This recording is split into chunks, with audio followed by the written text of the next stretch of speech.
أنفسنا ومن سيئات مضل له ومن يضلل فلا هادي له وأشهد أن لا إله إلا الله وحده لا شريك له وأشهد أن محمدا عبده ورسوله يا أيها الذين آمنوا اتقوا الله حق تقاته ولا تموتن إلا وأنتم مسلمون يا أيها الناس اتقوا ربكم الذي خلقكم من نفس واحدة وخلق منها زوجها وبث منهما رجالا كثيرا ونساء واتقوا الله الذي تساءلون به والأرحام إن الله كان عليكم رقيبا يا أيها الذين آمنوا اتقوا الله وقولوا قولا سديدا يصلح لكم أعمالكم ويغفر لكم ذنوبكم ومن يطع الله ورسوله فقد فاز فوزا عظيما أما بعد فإن خير الحديث كتاب الله وخير الهدي هدي محمد صلى الله عليه وسلم وشر الأمور محدثاتها وكل محدثة بدعة وكل بدعة ضلالة وكل ضلالة في النار. أعوذ بالله السميع العليم من الشيطان الرجيم من همزه ونفخه ونفثه. بسم الله الرحمن الرحيم. يهب لمن يشاء إناثا ويهب لمن يشاء الذكور أو يزوجهم ذكرانا وإناثا ويجعل من يشاء عقيما. برادران اسلام، محترم بزرگوں، نوجوانوں، دوستوں اور ساتھیوں، پردہ نشین ماں اور بہنوں، ساری تعریفیں، حمد و ثنا، عظمت و بڑائی، کبریائی اس اللہ رب العالمین کے لیے ہے جو خالق کائنات اور مالک ارض و سما ہے. اس کے بعد بے شمار درود و سلام نازل ہو ہم سب کے آخری نبی محمد رسول اللہ صلی اللہ علیہ وسلم کی ذات گرامی پر، جن کی مختلف کوششوں کے نتیجے میں ہم تک دین اسلام پہنچا. محترم سامعین، اولاد اللہ تبارک و تعالی کی عظیم الشان نعمتوں میں سے ایک بہت بڑی نعمت ہے، یہ ہم سب جانتے ہیں. اور اولاد کی نعمت یہ ایسی نعمت ہے کہ اللہ تبارک و تعالی جسے چاہتا ہے دیتا ہے اور اللہ جسے چاہتا ہے اسے محروم رکھتا ہے. آپ جانتے ہیں، آپ نے پڑھا ہوگا، سنا ہوگا کہ دنیا میں ایسے بہت سارے بڑے بڑے لوگ پیدا ہوئے جن کے پاس دنیا کی ساری نعمتیں تھیں. ان کے پاس سلطنت تھی، بادشاہت تھی، اقتدار تھا، شہرت تھی، طاقت تھی، قوت تھی، مال تھا، دولت تھی، سب کچھ تھا، لیکن اولاد کی نعمت سے وہ محروم تھے.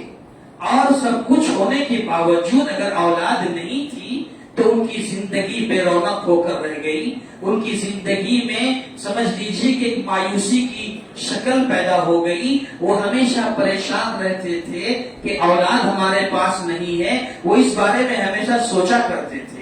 قرآن کے بیان سے معلوم ہوتا ہے کہ جب موسیٰ علیہ السلام کی والدہ نے موسیٰ علیہ السلام کو صندوق میں ڈال کر سمندر کے حوالے کر دیا اور وہ صندوق فرعون کے دربار میں پہنچا، اور فرعون جس نے اعلان کر دیا تھا کہ پیدا ہونے والے سارے بچوں کو ذبح کر دیا جائے گا، جب وہاں پہنچا اور اس کی بیوی آسیہ علیہ السلام کے ہاتھ لگا، بہت ساری تفصیلات آپ جانتے ہیں. تو اس وقت قرآن مجید ذکر کرتا ہے کہ فرعون کی بیوی آسیہ نے کہا وقالت امرأۃ فرعون، فرعون کی بیوی نے کہا، کیا کہا؟ قرۃ عین لی ولک، یہ بچہ جو آج ہمارے ہاتھ لگا ہے یہ میری بھی اور آپ کی بھی آنکھوں کی ٹھنڈک بن سکتا ہے. لا تقتلوا، سارے بچوں کو تو قتل کر ہی رہے ہو، اس بچے کو قتل نہ کرو.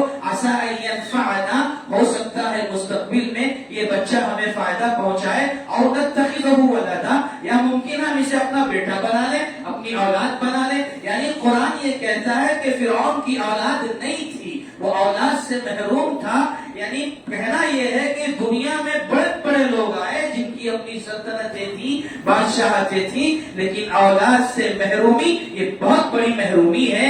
بہرحال یہ اللہ کا فضل ہے، اللہ جسے دینا چاہتا ہے دیتا ہے اور اللہ جسے محروم رکھنا چاہتا ہے محروم کر دیتا ہے. خود قرآن مجید میں اللہ نے کہا یَهْبُ لِمَن يَشَاءُ إِنَاثًا، اللہ جسے چاہتا ہے بیٹیاں دیتا ہے. وَيَهْبُ لِمَن يَشَاءُ الذُّكُورَ، اور اللہ جسے چاہتا ہے صرف بیٹے دیتا ہے. اور یزوجہم ذکرانا و اناثا، اور اللہ جسے چاہتا ہے بیٹے بھی دیتا ہے بیٹیاں بھی دیتا ہے، ویجعل من یشاء حکیما، اور اللہ جسے چاہتا ہے باز رکھ دیتا ہے، نہ بیٹے دیتا ہے نہ بیٹیاں دیتا ہے، بغیر اولاد کے ان کی زندگی گزرتی ہے۔ تو بہرکیف یہ اللہ تبارک و تعالیٰ کا ایک انعام ہے، اولاد یہ بہت بڑی نعمت ہے۔ میرے بھائیوں، آج مجھے جو آپ کے سامنے بات رکھنی ہے وہ بیٹیوں کے تعلق سے رکھنی ہے کہ اسلام میں بیٹی کا کیا درجہ ہے، اسلام میں بیٹی کا کیا مقام ہے۔ زمانے جاہلیت میں جب کسی کے گھر میں بیٹی پیدا ہوتی تھی، لڑکی پیدا ہوتی تھی، تو ان کی صورتحال کیا ہے یہ آپ جانتے ہیں۔ قرآن مجید تعبیر استعمال کرتا ہے، قرآن کہتا ہے وَإِذَا بُشِّرَ أَحَدُهُمْ بِالْأُنثَىٰ،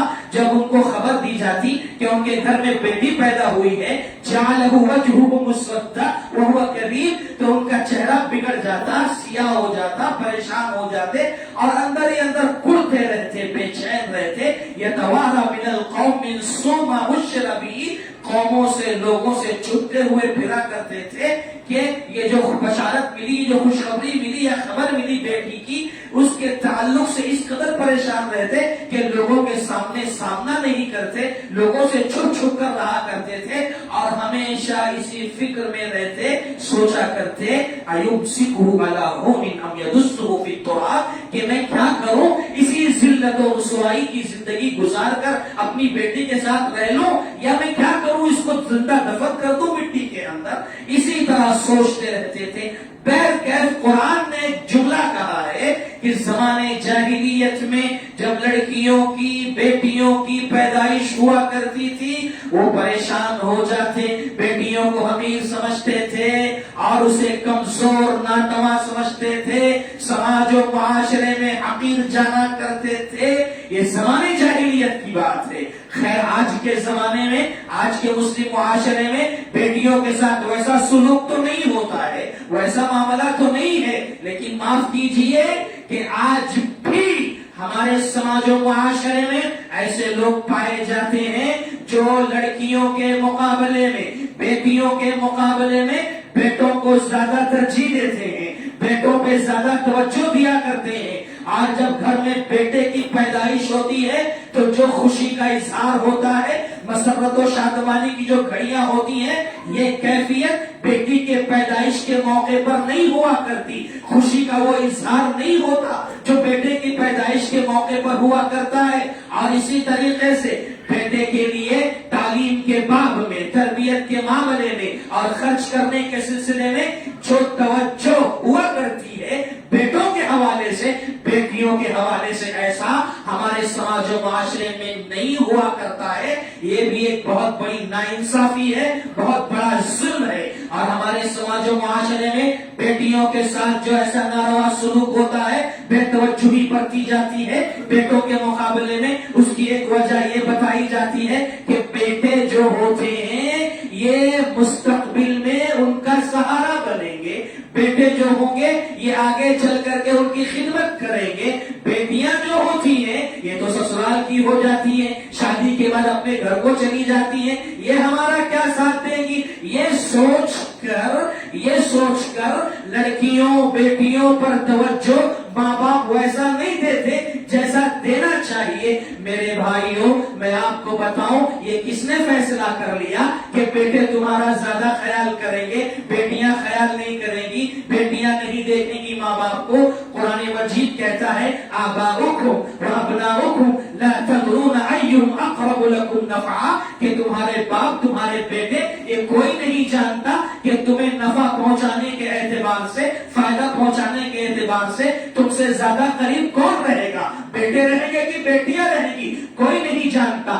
آج ہمارا یہ تجربہ ہے کہ اولاد بیٹے تو ایسے نااہل ناہنجار قسم کے بھی نکل جاتے ہیں کہ شادی کے بعد اپنی بیوی کو لے کر الگ ہو گیا، ماں باپ کا کیا حال ہے، ماں باپ کی کوئی اہمیت نہیں، وہ ماں باپ بھوکے پریشان ہیں، ایک ایک دانے کو ترستے ہیں، یہ اولاد دیکھنے کو تیار نہیں۔ لیکن آج بھی اور ہمیشہ سے تاریخ یہ بتاتی ہے کہ بیٹیاں ایسی ہوتی ہیں جو شادی کے بعد بھی موقع ڈھونڈتے رہتی ہیں، مواقع تلاش کرتی رہتی ہیں کہ اپنے ماں باپ کی خدمت کیسے کریں، اپنے ماں باپ کا سہارا کیسے بنے، یہ وہ بیٹیاں ہیں۔ اسی لیے پیارے نبی محمد رسول اللہ صلی اللہ علیہ وسلم نے بیان فرمایا، عقبہ ابن عامر رضی اللہ تعالیٰ عنہ کہتے ہیں لا تکرہوا البنات، لا تکرہوا البنات، کہ تم بیٹیوں کو ناپسند مت کیا کرو، بیٹیوں کو ناپسند مت کیا کرو۔ کیوں؟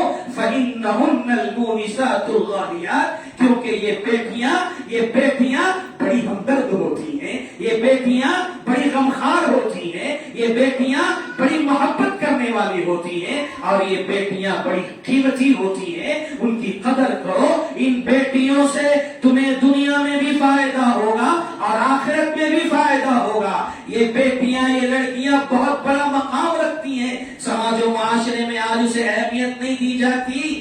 بیٹیوں کا فائدہ دنیا میں تو ہوتا ہی ہوتا ہے، آخرت کے کیا فوائد ہیں، کیا خصوصیات ہیں بیٹیوں کی، میں چند حدیثیں بیان کروں آپ کو اور بتاؤں کہ جن کے پاس بیٹیاں ہیں وہ مایوسی کا شکار نہ ہو، وہ پریشان نہ ہو، بلکہ ان کے لیے بشارتیں ہی بشارتیں ہیں۔ اور بیٹیوں پر توجہ دیا کرو، ان کی تعلیم ہے، تربیت ہے، وہ کسی بھی بات میں کسی سے کمزور نہیں۔ یہ ہمارا اپنا مسئلہ ہے کہ ہم نے بیٹیوں کو اہمیت نہیں دی۔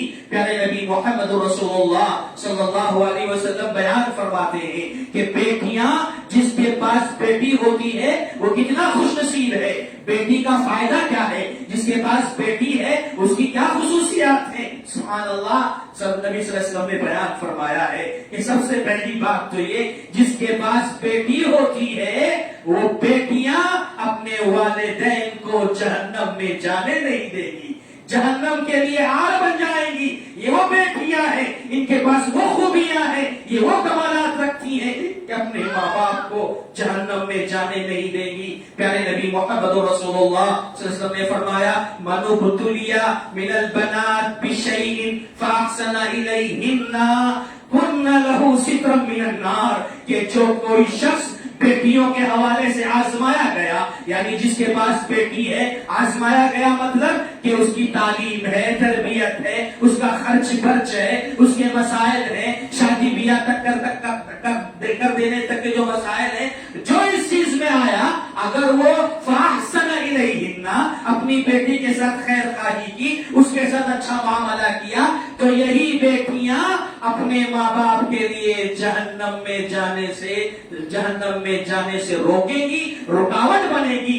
یہ خوبی ہے بیٹیوں کی۔ اور اسی طریقے سے پیارے نبی محمد رسول اللہ صلی اللہ علیہ وسلم نے ایک حدیث میں اور بیان فرمایا من کان لہ ثلاث بنات، من کان لہ ثلاث بنات، جس کے پاس تین بیٹیاں ہوں اور اس کی تربیت کے حوالے سے فصبر علیہن، اس نے صبر کر لیا، واطعمہن، اس نے بیٹیوں کو کھلایا، وسقاہن، اسے پلایا، وکساہن من جدتہ، اور اسے پہنایا جو اس کے پاس طاقت تھی، حیثیت تھی، جس نے اپنی بیٹیوں کے ساتھ، تین بیٹیاں ہیں اور تینوں کے ساتھ اس نے یہ خیر خواہی کی، تو پیارے نبی محمد رسول اللہ صلی اللہ علیہ وسلم نے ارشاد فرمایا کن لہ حجابا من النار، یہ بیٹیاں انہیں نار جہنم سے بچائیں گی۔ سبحان اللہ، اندازہ لگائے ہم اور آپ، یہ بیٹیاں جن کو توجہ کم دی جاتی ہے ہمارے سماج و معاشرے میں، یہ بیٹیاں نار جہنم سے بچانے والی ہے، یہ لڑکیاں نار جہنم سے بچانے والی ہیں۔ یہی نہیں، دوسری خصوصیت یہ ہے کہ یہ بیٹیاں جہاں نار جہنم سے بچاتی ہیں وہیں پر جنت میں داخلے کا سبب بھی بنتی ہیں۔ پیارے نبی صلی اللہ علیہ وسلم نے بیان فرمایا من کن لہ ثلاث بنات، جس کسی کے پاس تین بیٹیاں ہیں اور اس نے کیا کیا، یوہیہن، اس نے اس کی دیکھ ریکھ کی، اس کی پرورش کی، اس کی حفاظت کی، اور ویرحمہن، اس پر رحم کیا، ویکفلہن، اور اس کی کفالت کی، یعنی تربیت بھی کی، تعلیم کا بھرپور انتظام بھی کیا، تو پیارے نبی محمد رسول اللہ صلی اللہ علیہ وسلم نے بیان فرمایا وجبت لہ الجنۃ البتۃ، جنت اس پر واجب ہو گئی، جنت اس پر واجب ہو گئی۔ جس کسی نے اپنی تین بیٹیوں کا خیال رکھا، ان کی تربیت کا اہتمام کیا، تعلیم پر خرچ کیا، اس کی زندگی سنوار دی اور اچھا رشتہ کر کے دے دیا، سبحان اللہ یہ بیٹیاں اسے جنت میں لے کر جائیں گی. صحابہ کرام نے کہا اے اللہ کے نبی صلی اللہ علیہ وسلم اگر کسی کے پاس 3 نہیں 2 بیٹیاں ہو تو؟ کہا 2 بیٹیاں ہو تب بھی وہ اگر کر لے ایسے کام تو جنت میں جائے گا. سبحان اللہ. صحابہ پھر بیان کرتے ہیں کسی نے یہ سوال نہیں کیا اگر کسی کے پاس 1 بیٹی ہو تو. اگر یہ بھی سوال کر لیا جاتا تو نبی یہ بھی کہتے تھے جس کے پاس 1 بیٹی ہے اگر وہ اس کا بھی خیال کر لے وہ بھی جنتی ہے. سبحان اللہ. یہ وہ بیٹیاں ہیں جو آپ کو ہم کو نار جہنم سے بچائیں گی اور جنت میں داخلے کا سبب بنے گی. اور یہی نہیں ایک اور خصوصیت بتاؤں آپ کو. جنت تو جنت سبحان اللہ. جنت میں جانے کے بعد یہ بیٹیاں سبب بنے گی نبی کی رفاقت کا. نبی کا ساتھ ملے گا آپ کو. وہ صحابہ جو تڑپتے تھے پریشان رہتے تھے نبی کا ساتھ چاہتے تھے. ایک صحابی آئے اے اللہ کے نبی صلی اللہ علیہ وسلم ایک پریشانی ہے. کیا؟ غمزدہ ہوں. کس بات پر؟ اللہ کے نبی دنیا میں ہم جب بھی کہیں بھی رہتے ہیں آپ کی یاد آ جاتی ہے فوراً سب چھوڑ چھاڑ کے آ جاتے ہیں آپ کے چہرے کا دیدار کر لیتے ہیں آپ سے ملاقات کر لیتے ہیں سکون مل جاتا ہے اللہ کے نبی. لیکن میں یہ سوچ رہا ہوں کل قیامت کے دن جب آپ جنت میں ہوں گے اور آپ جنت میں انبیاء کے ساتھ ہوں گے آپ کا درجہ بہت اونچا ہوگا. اللہ کے نبی ہم تو ادنا لوگ ہیں اگر ہم جنت میں رہے بھی تو ہم کہاں رہیں گے؟ نیچے درجے میں رہیں گے. اب جنت میں کبھی اگر ہمیں آپ کی یاد آ گئی آپ سے ملنا ہوا آپ کا دیدار کرنا ہوا تو کیسے کر سکیں گے؟ یہ غم ہمیں ستا رہا ہے. سبحان اللہ. دیکھو پیارے نبی محمد رسول اللہ صلی اللہ علیہ وسلم نے بیان فرمایا اے میرے صحابہ سنو جو اللہ اس کے رسول کی اطاعت کرے گا. آیت نازل ہو گئی. اللہ کے نبی تھوڑی دیر خاموش رہے پھر آیت نازل ہو گئی. جو اللہ اس کے رسول کی اطاعت کرے گا وہ قیامت کے دن انبیاء کے ساتھ صدیقین کے ساتھ شہداء کے ساتھ اور صالحین کے ساتھ رہے گا. تو یہ صحابہ تھے جو نبی کی رفاقت چاہتے تھے اور نبی صلی اللہ علیہ وسلم نے ہمارے لیے کتنا آسان کر دیا. کہا من عال جاریتین جس کسی نے اپنی 2 بیٹیوں کی تربیت کر لی 2 بیٹیوں کو پال پوس کے بڑا کر لیا اس کی تعلیم و تربیت کا انتظام کر لیا اور اس کا اچھا رشتہ کر دیا حتی تبلغ یعنی بلوغت تک پورا خیال رکھا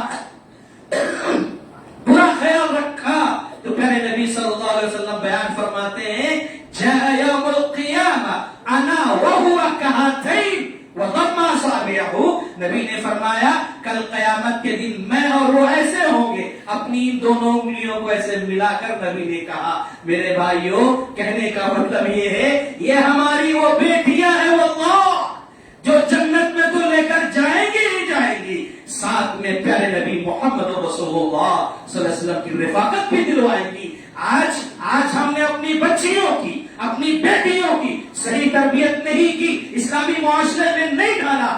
آج دیکھیے آج جو زمانہ اپنی چال چل رہا ہے جس رفتار سے دنیا آگے بڑھ رہی ہے یہی ہماری بیٹیاں اسکولوں کالجز میں جانے کے بعد ان کا خیال نہ رکھا گیا ارتداد کا شکار ہو رہی ہے. اس کو معاشرے کے نام پر اپنے مذہب کا سودا کر رہی ہے. اس کا مجرم کون ہے؟ اس کا ذمہ دار کون ہے؟ کون پوچھا جائے گا؟ سب سے پہلے ہم ذمہ دار پوچھے جائیں گے. اتنی بڑی بشارت اسلام نے دی نبی کریم صلی اللہ علیہ وسلم نے دی کہ جہنم سے بچائے گی جنت میں داخلہ دلائے گی نبی کی رفاقت تمہیں نصیب ہوگی. اس کے باوجود مسلمانوں تم یہ مقام حاصل نہیں کر پا رہے ہو. اپنی بیٹیوں کو بس ایسے ہی چھوڑ دیا تربیت نہیں خیال نہیں بس بیٹوں پہ خرچ کر رہے ہو بیٹوں کا خیال کر رہے ہو بیٹیوں کا خیال نہیں. پوچھے جاؤ گے کل قیامت کے دن. تو میرے بھائیوں اسلام نے بیٹیوں کا بہت بڑا مقام ہے. شریعت نے اسے بہت بڑا درجہ دیا ہے. اسی لیے دیکھو اللہ کے پاس بھی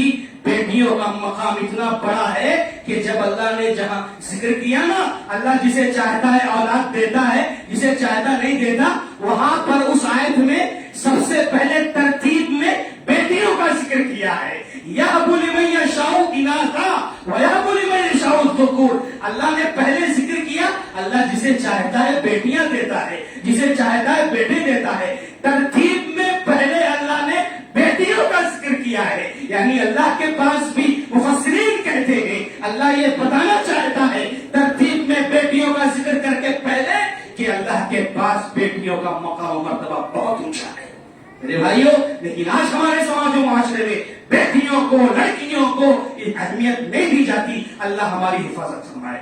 میرے بھائیوں، پیارے نبی محمد رسول اللہ صلی اللہ علیہ وسلم کے زمانے میں کیا ہوتا تھا جانتے ہیں آپ؟ یہ جو آج کے سماج و معاشرے میں ہم دیکھتے ہیں کہ لوگ بیٹیوں کے مقابلے میں بیٹوں کو زیادہ ترجیح دیا کرتے ہیں نا.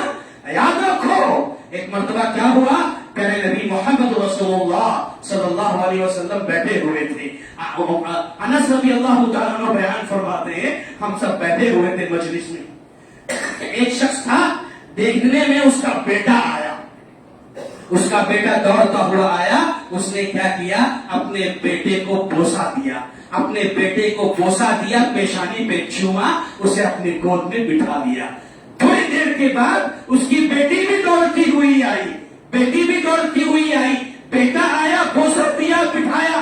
بیٹی آئی تو بوسا دیے بغیر اس کو چھوئے بغیر اپنے بغل میں بٹھا دیا. پیارے نبی محمد رسول اللہ صلی اللہ علیہ وسلم نے یہ منظر دیکھا اور امتیاز دیکھا کہ اس نے فرق کر لیا ہے. بیٹے کو چھوا، بیٹے کو نہیں چھوا. آپ نے فوراً کہا، اے وہ شخص، فما عدلت بینہما، تو نے ان دونوں کے درمیان انصاف نہیں کیا، انصاف سے کام کیا. میرے بھائیوں، اولاد سب برابر ہے، چاہے بیٹے ہوں یا بیٹیاں ہوں. لیکن جیسے زمانے جاہلیت میں بیٹیوں کو حقیر، کمزور اور اسے بے سود سمجھا جاتا تھا، ابد سمجھا جاتا تھا، آج ہمارے سماج و معاشرے میں کہیں نہ کہیں زمانے جاہلیت کی تھوڑی بہت بھوباس باقی ہے. اللہ ہم سب کی حفاظت فرمائے. میرے بھائیوں، میں آپ کو بتاؤں پیارے نبی محمد رسول اللہ صلی اللہ علیہ وسلم کے زمانے میں کیسے کیسے واقعات ہوتے تھے. ایک صحابی ہے جن کا نام ہے نعمان، ان کے والد کا نام ہے بشیر. نعمان بن بشیر رضی اللہ تعالیٰ عنہ. ہوا یہ، نعمان رضی اللہ تعالیٰ عنہ بیان فرماتے ہیں کہ ہم کئی بھائی تھے اور ہماری ایک بیٹی، ہماری ایک بہن بھی تھی، یعنی بشیر کی ایک بیٹی بھی تھی. ہوا یہ کہ بشیر نے اپنے بیٹے نعمان کو کوئی چیز ہدیہ دینا چاہا، کوئی تحفہ دیا، گفٹ کیا. تو ان کی بیوی نے کہا کہ دیکھو، صرف نعمان کو دے رہے ہو، باقی بیٹوں کو نہیں دے رہے ہو، بیٹی بھی ہے اسے بھی نہیں دے رہے ہو. پہلے نبی محمد رسول اللہ صلی اللہ علیہ وسلم کو اس پر گواہ بنا دیتے ہیں، تب اطمینان ہوگا. لہذا ان کے والد نبی صلی اللہ علیہ وسلم کے پاس پہنچے اور کہتے ہیں، اللہ کے نبی، میں نعمان کو یہ دینا چاہتا ہوں تحفے میں، آپ کو گواہ بنا رہا ہوں. نبی صلی اللہ علیہ وسلم نے کہا، کیا تمہارے پاس اور بھی بیٹے ہیں؟ کہا ہاں اللہ کے نبی، میرے اور بھی بیٹے ہیں، بیٹی ہے. تو کہا تم اپنے سارے بچوں کو یہ دے رہے ہو جو نعمان کو دے رہے ہو؟ کہا کہ نہیں، صرف نعمان کو دے رہا ہوں. اللہ کے نبی نے کہا، یہ ظلم ہے اور میں ظلم پر گواہ نہیں بنتا. فَعْدِلُوا بَيْنَ أَوْلَادِكُمْ، اپنے بچوں کے درمیان انصاف کرو. اگر ایک بیٹے کو دے رہے ہو، سارے بیٹوں کو دو. بیٹے کو دے رہے ہو، بیٹی کو بھی دو. یہ پیارے نبی محمد رسول اللہ صلی اللہ علیہ وسلم کا فرمان ہے. آج ہمارے یہاں کیا ہوتا ہے؟ اللہ ہم سب کی حفاظت فرمائے. بیٹیوں کا حق ہے کہ اسے میراث میں حصہ دیا جائے، اسے وراثت میں اس کا جو حصہ ہے وہ دیا جائے. یہ حصہ اللہ نے طے کیا ہے، قرآن مجید میں ذکر ہے، یوصیکم اللہ فی اولادکم للذکر مثل حظ الانثیین. لیکن آج کے ماں باپ اور ایسے، میں تو جاہل کہوں گا، ایسے جاہل ماں باپ جو یہ سمجھتے ہیں اور کہتے ہوئے رکتے نہیں کہ ہم نے اپنی بیٹی کی شادی میں بہت خرچہ کر دیا، اب اسے میراث میں کہاں سے دیا جائے؟ کس نے کہا تجھے خرچہ کرنے کے لیے؟ تو اپنی جھوٹی شان دنیا والوں کے سامنے دکھانے کے لیے خرچہ کیا. ارے بیٹی تو وہ بیٹی ہے کہ جس کی شادی میں، جس کے نکاح میں اسلام نے کوئی خرچہ نہیں بتایا. خرچہ ہے تو صرف بیٹے پر ہے. مہر دے گا تو بیٹا دے گا، ولیمہ کرائے گا تو بیٹا کرائے گا. بیٹی کے لیے تو کوئی خرچہ نہیں ہے. تو اپنی چھوٹی شان کے لیے خرچہ کیا. ایک گناہ تو کیا ہی کیا، منگنی بھی کیا، جہیز بھی دیا، جہیز بھی سب کچھ کیا، اور دوسرا تو گناہ یہ کر رہا ہے، اس کو میراث میں محروم کر رہا ہے. اللہ اکبر. میرے بھائیوں، یہ کتنی بڑی محرومی ہے. یہ آج ہمارا سماج و معاشرہ کہاں جا رہا ہے؟ اپنی بیٹیوں کو تم میراث سے محروم کر رہے ہو، اس کا حق نہیں دے رہے ہو.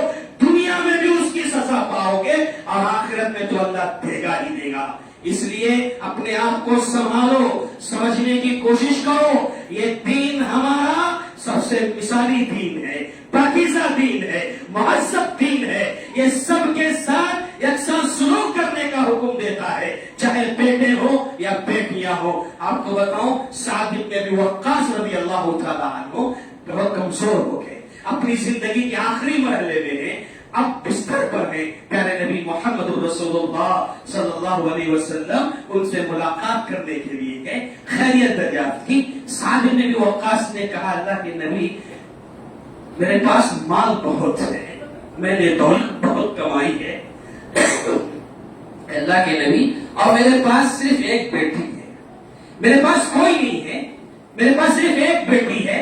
اللہ کے نبی مال بہت ہے، میں نے سوچا یہ سوچ رہا ہوں کہ میں اپنے مال کا 2/3 حصہ یعنی 3 حصہ کروں، پورے مال کا 2 حصہ میں اللہ کے راستے میں صدقہ کر دوں.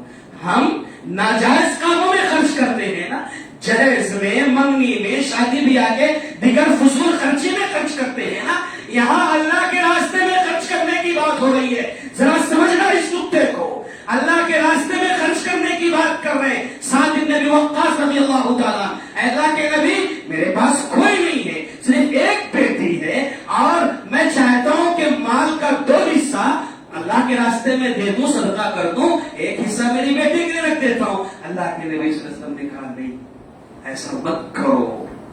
اچھا اللہ کے نبی ایسا کرتا ہوں، مال کو 2 حصے میں تقسیم کرتا ہوں، آدھا اللہ کے راستے میں دے دیتا ہوں، آدھا میری بیٹی کے لیے. کہا کہ نہیں، یہ بھی ٹھیک نہیں ہے. پھر کہا اللہ کے نبی اچھا میں ایسا کرتا ہوں، 2 حصہ میری بیٹی کے لیے رکھ دیتا ہوں میراث کے طور پر، اور 1 حصہ اللہ کے راستے میں دے دیتا ہوں. اللہ کے نبی نے کہا سعد یہ بھی زیادہ ہے، یہ بھی زیادہ ہے. اور آپ نے کہا دیکھو اے سعد، میں یہ کہنا چاہتا ہوں کہ تم دنیا سے جاؤ، جانے سے پہلے اپنے بچوں کو مالدار چھوڑ کر جاؤ، یہ بہتر ہے کہ انہیں کسی کا محتاج چھوڑ کر جاؤ. یہ پیارے نبی محمد رسول اللہ صلی اللہ علیہ وسلم نے بیان فرمایا. میرے بھائی، یہاں اللہ کے راستے میں خرچ کرنے کی بات تھی، جائز کاموں میں مال کو دینے کی بات تھی. اس کے باوجود نبی نے بیٹی کو اس کے میراث سے محروم ہونے نہیں دیا. ہم ناجائز کاموں میں پیسے خرچ کر کے اپنی بیٹیوں کے بارے میں تبصرہ کرتے ہیں کہ ہم نے اس کی شادی میں بہت خرچہ کر دیا اس لیے اس کو میراث نہیں ملے گا. ظلم ہے، سراسر ظلم ہے، اور ظلم کی سزا اللہ آخرت سے پہلے دنیا میں بھی دیتا ہے. میرے بھائی، اللہ ہم سب کی حفاظت فرمائے.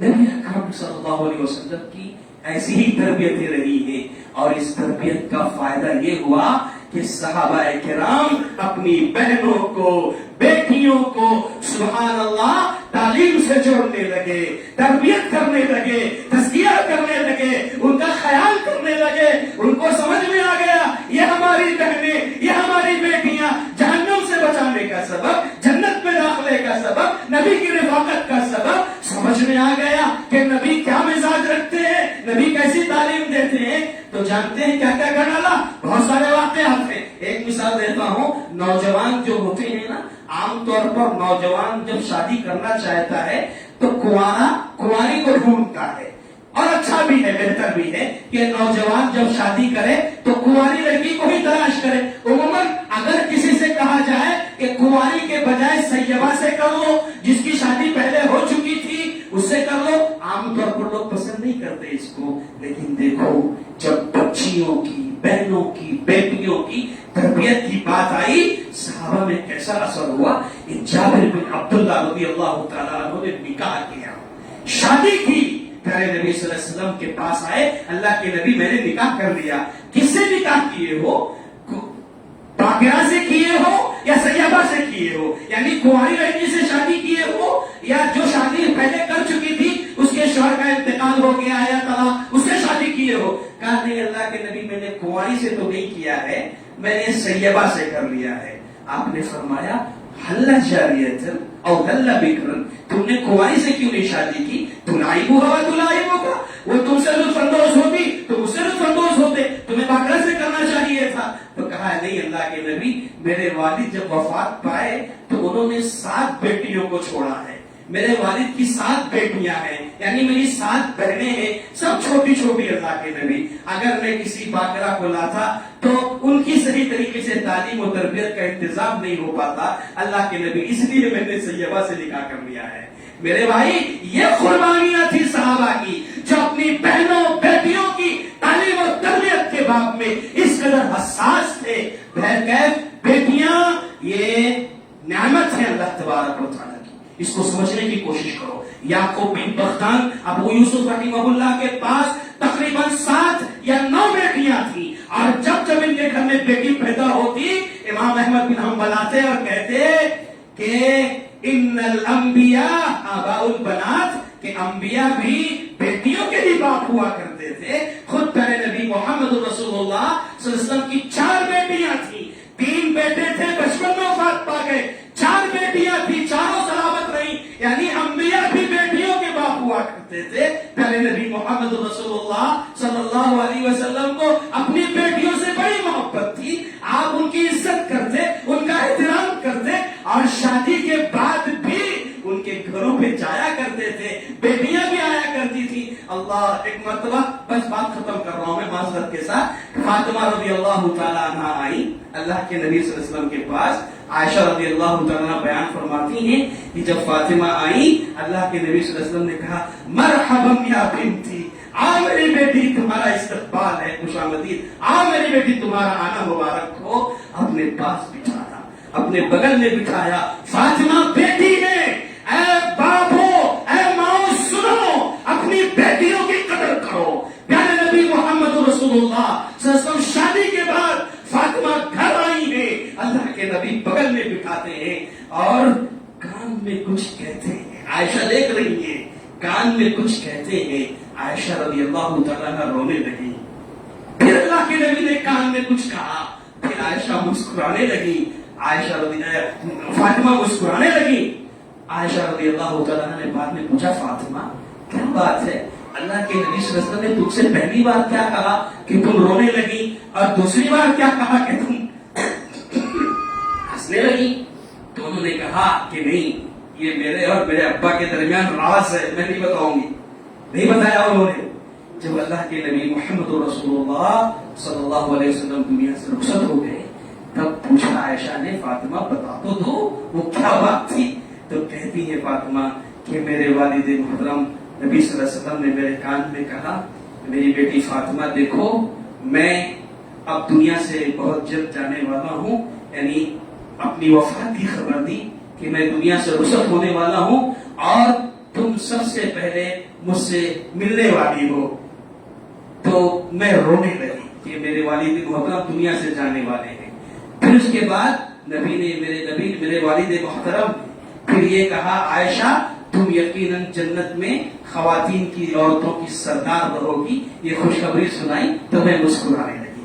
میرے بھائیوں کہنا یہ ہے کہ یہ ہمارا دین ہے، یہ ہمارا پاکیزہ مذہب اسلام ہے، جو بیٹیوں کی قدر کرنے کی دنیا کا کوئی مذہب ایسا نہیں ہے جو اپنی بیٹیوں کو اتنا وقار کے ساتھ رکھے، اتنی عظمت سکھائے۔